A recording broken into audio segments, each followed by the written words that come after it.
Hi, ഞാൻ doctor പ്രിയ, Q1 health കെയറിലെ homoeopathic ഫിസിഷ്യനാണ്. ഇന്ന് ക്ലിനിക്കിൽ ഒരുപാട് പേര് വരുന്നുണ്ട്. 15 കിലോ ഒരു മാസം കൊണ്ട് എങ്ങനെ കുറയ്ക്കാൻ ഡോക്ടറെ എന്നൊക്കെ ചോദിച്ച്. നമുക്കറിയാം, ഇത് നമ്മൾ 1-2 ദിവസം കൊണ്ട് വിചാരിച്ചാൽ നടക്കുന്ന ഒരു പ്രോസസ്സല്ല. കൃത്യമായ ഡയറ്റും വ്യായാമവും ഒക്കെ വേണം. നമുക്ക് ഇന്ന് ഈ വിഷയത്തെക്കുറിച്ച് സംസാരിക്കാം. എന്താണ് ഒബിയസിറ്റി അഥവാ അമിതവണ്ണം? എന്താണ് അമിതവണ്ണം? ശരീരത്തിലെ കൊഴുപ്പ് നമ്മുടെ ആരോഗ്യത്തെ ബാധിക്കും വിധം വർദ്ധിക്കുന്ന കണ്ടീഷനാണ് അമിതവണ്ണം. പണ്ടൊക്കെ മധ്യവയസ്കരിലാണ് കൂടുതലായി കണ്ടിരുന്നത്. പക്ഷേ ഇന്ന് കുട്ടികളിലും ചെറുപ്പക്കാരിലുമൊക്കെ ഈ കണ്ടീഷൻ ഒരുപാട് കാണുന്നു.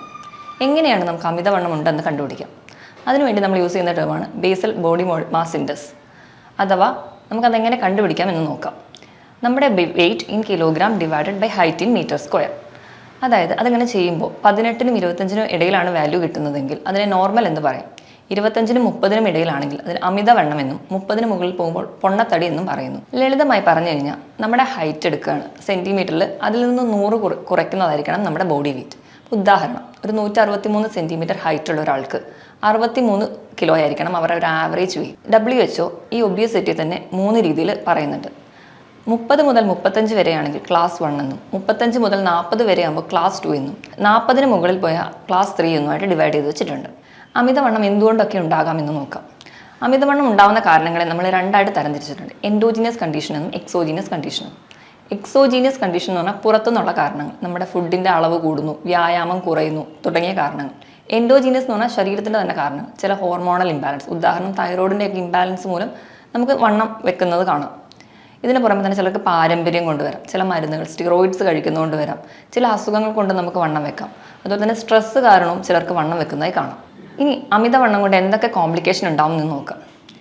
നമ്മൾ ആദ്യം കരുതുന്നത് നമ്മുടെ സൗന്ദര്യത്തെ ബാധിക്കുന്നു, അല്ലെങ്കിൽ നമ്മുടെ ബോഡി ഷേപ്പ് നഷ്ടപ്പെടുന്നു, എല്ലാ ഡ്രസ്സും ഇടാൻ പറ്റുന്നില്ല. അതൊക്കെയാണ് നമ്മൾ മെയിൻലി ടെൻഷൻ അടിക്കുന്ന കാര്യങ്ങൾ. അതിന് പുറമെ നമ്മുടെ ശരീരത്തിനെ വളരെ ദോഷകരമായിട്ട് വേണം ഈ അമിതവണ്ണം ബാധിക്കുന്നുണ്ട്. അതെന്തൊക്കെയാണെന്ന് നോക്കാം. First one, diabetes.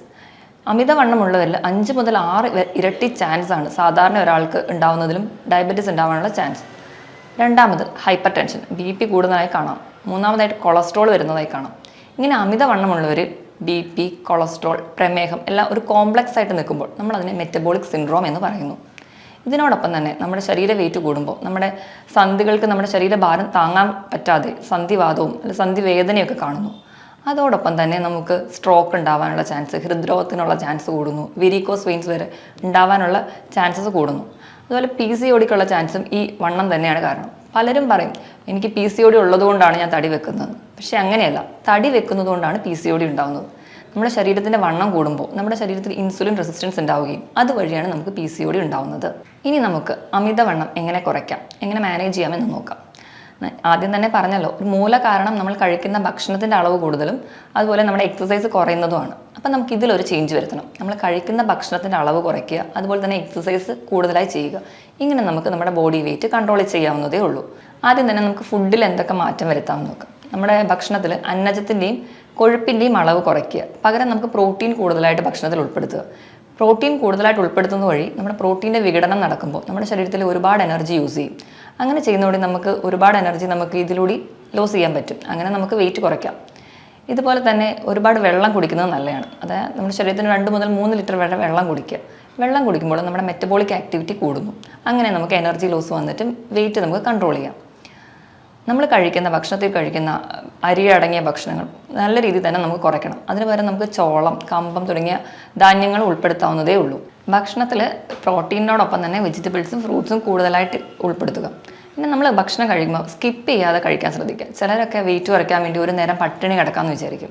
അങ്ങനെ നമ്മൾ ഭക്ഷണം കഴിക്കാതിരിക്കുമ്പോൾ നമ്മുടെ ശരീരത്തിൻ്റെ മെറ്റബോളിക് ആക്ടിവിറ്റി കുറഞ്ഞിരിക്കുകയാണ്.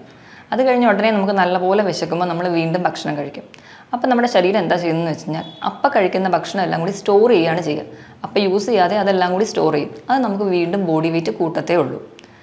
അതുപോലെ നമ്മൾ ഭക്ഷണത്തിലൊക്കെ വയറിനൊന്നും വലിയ ബുദ്ധിമുട്ടുകളൊന്നും ഇല്ലാത്തവരാണെങ്കിൽ എരിവിൻ്റെ അംശം കുറച്ച് കൂട്ടിക്കഴിഞ്ഞാൽ നമ്മുടെ മെറ്റബോളിക് ആക്ടിവിറ്റി കൂടുന്നതായി കാണാം. അതുവഴി നമുക്ക് ഒരു എനർജി ലോസ് ഉണ്ടാക്കാം. ഇതുപോലെ തന്നെയാണ് നമുക്ക് കൃത്യമായ വ്യായാമം ചെയ്യുക എന്ന് പറഞ്ഞാൽ ദിവസവും 45 മിനിറ്റ് മുതൽ 1 മണിക്കൂർ വരെ ആഴ്ചയിൽ 5 ദിവസമെങ്കിലും വ്യായാമം ചെയ്യാൻ ശ്രദ്ധിക്കുക. പ്രത്യേകിച്ച് വ്യായാമം ചെയ്യുമ്പോൾ രാവിലെ തന്നെയൊക്കെ വ്യായാമം ചെയ്യുന്നവരാണെങ്കിൽ വ്യായാമത്തിന് പോകുന്നതിൻ്റെ മുമ്പ് ഒരു ഗ്ലാസ് കാപ്പി അല്ലെങ്കിൽ ഗ്രീൻ ടീ ഒക്കെ കഴിച്ചിട്ട് പോകുന്നത് നല്ലതാണ്. കാപ്പിയിലും ഗ്രീൻ ടീയിലും ഒക്കെ കഫീൻ എന്ന് പറയുന്ന ഒരു കണ്ടന്റ് ഉണ്ട്. കഫീൻ എന്ന് പറയുന്ന കണ്ടന്റ് നമ്മുടെ മെറ്റബോളിക് ആക്ടിവിറ്റി വർദ്ധിപ്പിച്ച് നമുക്ക് എനർജി ലോസ് ഉണ്ടാക്കാനായിട്ട് സഹായിക്കും. ഇനി രണ്ടാമതായിട്ട് എക്സസൈസ് ചെയ്തു. അത് കഴിഞ്ഞ് നമുക്ക് മൂന്നാമതായിട്ട് ചെയ്യാവുന്ന ഒരു കാര്യമാണ് ഇൻ്റർമീഡിയറ്റ് ഫാസ്റ്റിംഗ്. ഇൻ്റർമീഡിയറ്റ് ഫാസ്റ്റിംഗ് എന്ന് പറഞ്ഞു കഴിഞ്ഞാൽ 13 മുതൽ 16 മണിക്കൂർ വരെ 2 ഭക്ഷണത്തിനിടയിൽ ഗ്യാപ്പ് ഇടുക.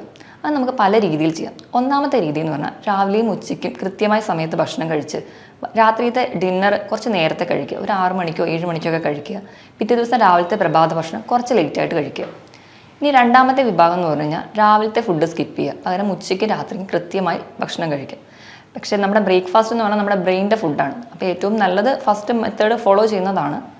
ഇനി മൂന്നാമതായിട്ട് ആഴ്ചയിൽ 5 ദിവസം നോർമലായിട്ട് ഫുഡ് കഴിക്കുക, 2 ദിവസം ഉപവസിക്കുക. ഉപവാസം എന്ന് പറയുമ്പോൾ പൂർണ്ണമായിട്ട് ഭക്ഷണം ഒഴിവാക്കുകയല്ല, ഭക്ഷണത്തിൻ്റെ ക്വാണ്ടിറ്റിയും അതുപോലെ കലോറിയൊക്കെ കുറച്ചിട്ട് ഭക്ഷണം കഴിക്കാൻ ശ്രദ്ധിക്കുക. ഇനി അടുത്ത ഒരു ഫീച്ചർ എന്ന് പറഞ്ഞു കഴിഞ്ഞാൽ ഓൾട്ടർനേറ്റ് ഡേയ്സിൽ ഉപവസിക്കുക. അത് ഞാൻ പറഞ്ഞ പോലെ ഭക്ഷണത്തിൻ്റെ അളവ് പൂർണ്ണമായിട്ട് ഒഴിവാക്കാനല്ല, കുറയ്ക്കുക, ക്വാണ്ടിറ്റിയും കലോറിയും കുറച്ചിട്ട് ഓൾട്ടർനേറ്റ് ഡേയ്സിൽ ഉപവാസം ചെയ്യുക. അങ്ങനെയും നമുക്ക് ഇൻ്റർമീഡിയറ്റ് ഫാസ്റ്റിംഗ് ചെയ്യാം.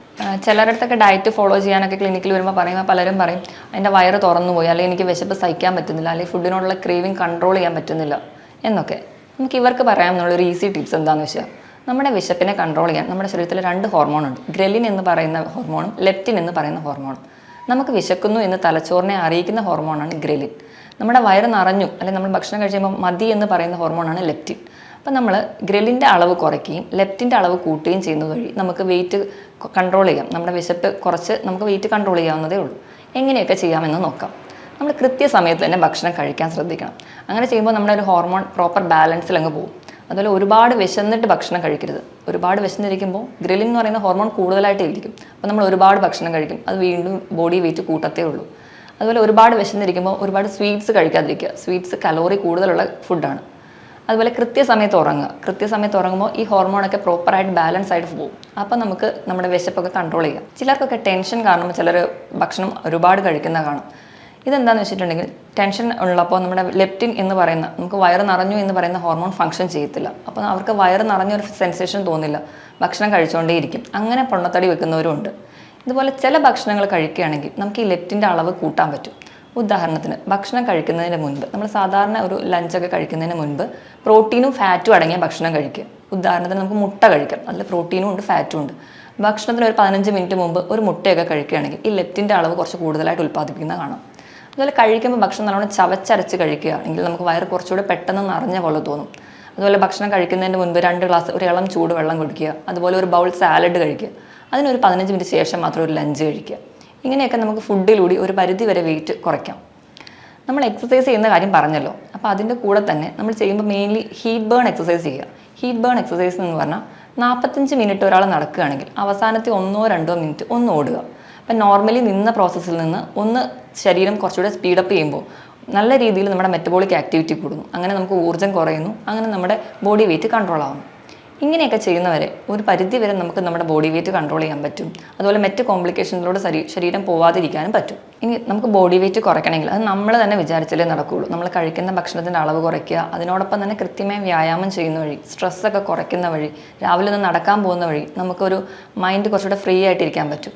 ഇതിനോടൊപ്പം തന്നെ എന്തെങ്കിലും കോംപ്ലിക്കേഷൻസ് ഒക്കെ വരാതിരിക്കാൻ വേണ്ടി നമുക്ക് ഹോമിയോപ്പതിയിൽ ഫലപ്രദമായ ചികിത്സ ലഭ്യമാണ്. മറ്റൊരു വീഡിയോയിൽ വേറൊരു ഹെൽത്ത് ടോപ്പിക്കുമായിട്ട് വീണ്ടും കാണാം. Thank you.